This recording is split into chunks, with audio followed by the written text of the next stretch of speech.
What is going on, everyone? This is Robbie here on Jimmy Master Animatronics. And before I go any further, I just want to thank every single one of you for the incredible support recently. We recently hit 30,000 subscribers, and I just cannot believe it at this point in time. So I want to thank each of you individually for supporting this channel. I even had some of my really good friends from college subscribe to this channel. So thank you all very much for the incredible support. For this video, I thought I would go a little bit more into depth with some of the pieces that mean a lot more to me personally. And they're a lot more special among others. And you can already see probably one of them right in front of you, but boy, oh boy, do I have quite a lot to show you guys today. I'm not sure if I can currently show everything that I have, because from what I was told, I might be running a risk of getting in trouble, depending on what it is. So I might be a bit more careful. I'm not sure yet. I might ask for permission to use them in the video. But if I'm declined permission, I unfortunately will have to cut certain things out of the video. But anyways, what you see in front of you here is the Jemmy lighted trick-or-treat jack-o'-lantern face.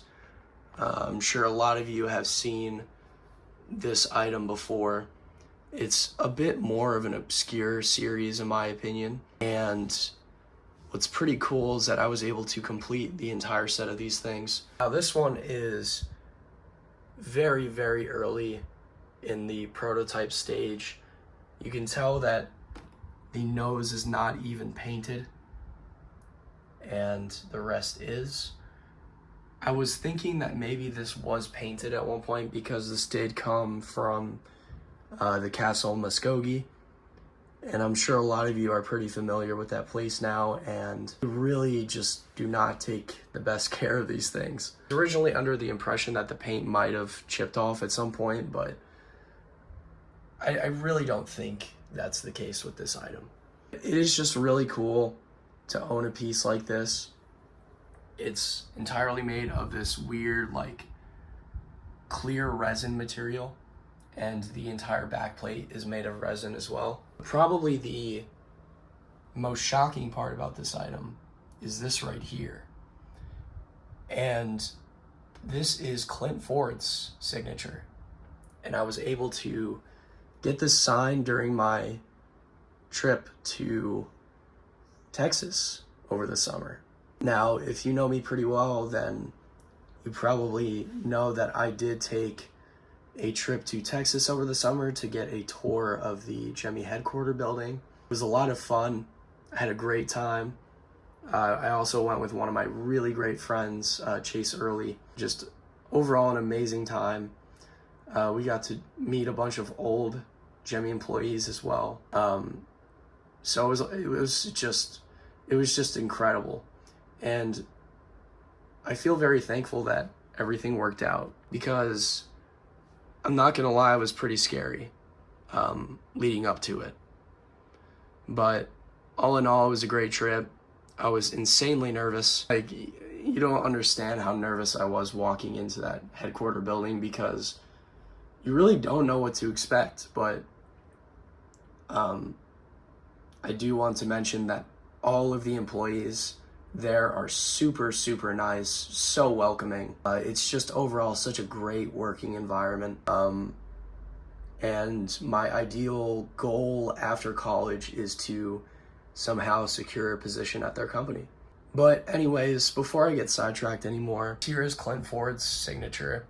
And I'm sure a lot of you are familiar with Clint Ford.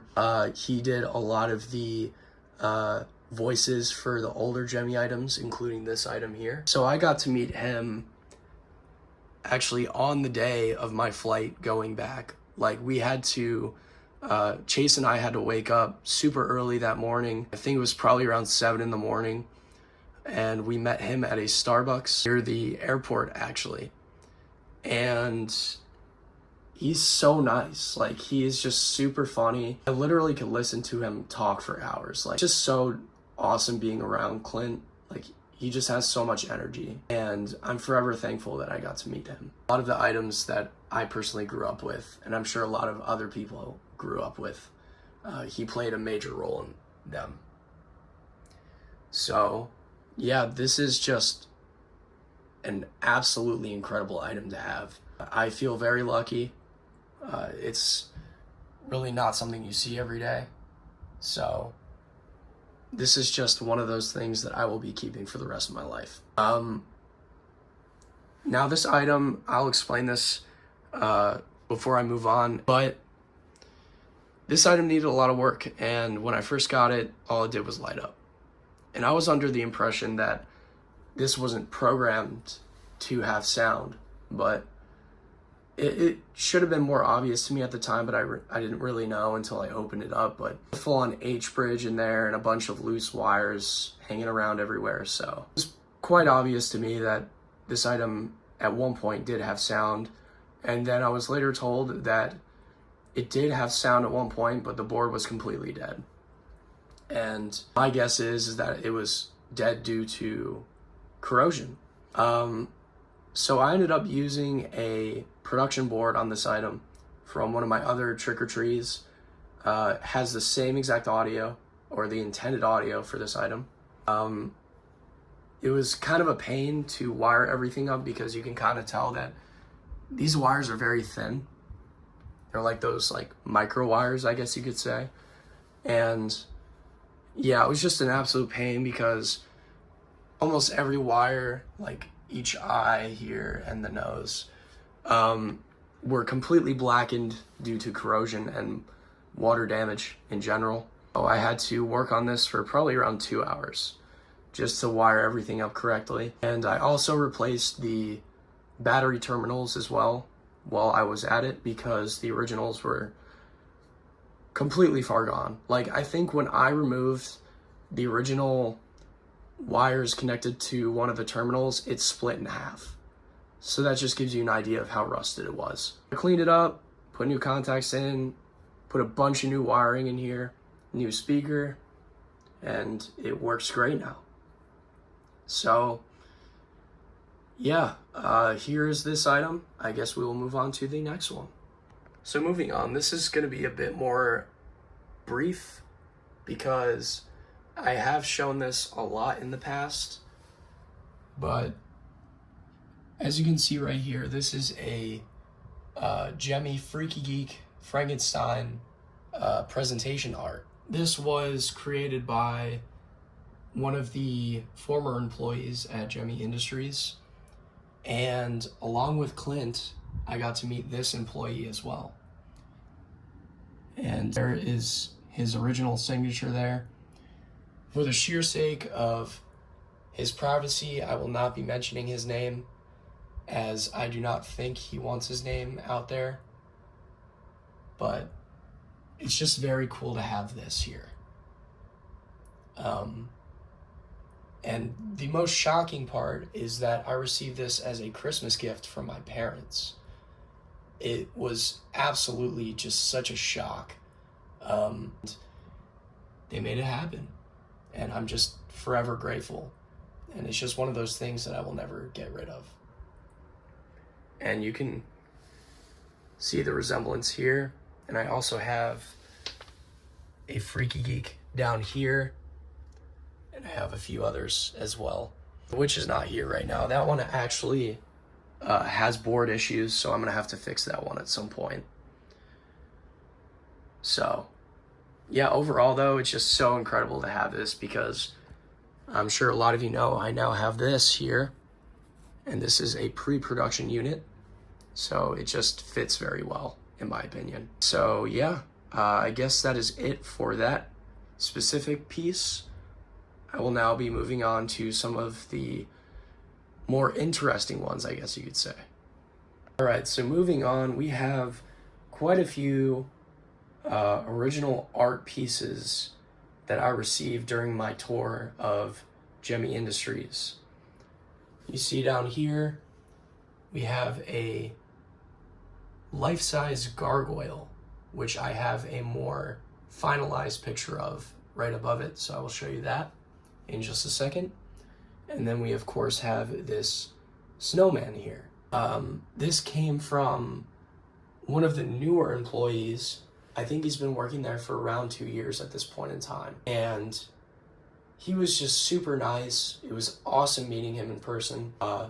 Super friendly, had a lot of information and knowledge, and it was just really cool to talk to him about stuff. And he was so generous, and he pulled out a folder with a bunch of his original art pieces, and he was nice enough to give Chase and I some of his art pieces. And you can see here, this is the more finalized gargoyle here. And from what I was told, they did end up sampling this. You can see there's a actual module reference from the Party Gears factory here. But like I was saying, there was a sample of this item somewhere in the headquarters building.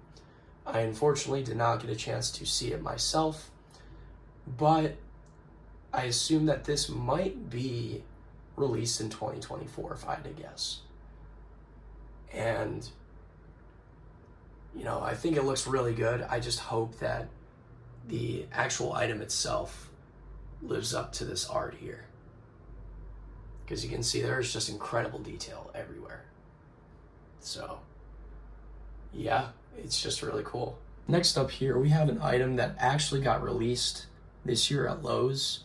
It is the life-size towering witch with the pile of skulls. But as you can tell, this is entirely different here. Like, you can see that at one point it looks like they were gonna have internal lighting with like an actual skeleton here. The clothing style on both of these are completely different as well. I think it's kind of a shame that they didn't go with something like this, because I think this looks great. This just gives more of like a witch vibe compared to the color scheme they ended up going with. And that's not to say that it looks bad. I just think this obviously looks so much better, and it's a lot more fitting for a character like this. But yeah, this is a really cool one, and I also got this from the same person that gave me this one. Then of course we have some of the older art pieces. We have the Halloween Airblown Light Show here.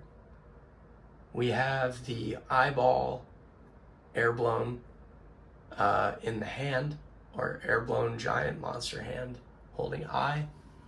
And this was signed by the creator of this art piece, as you can see there, Steve Ross.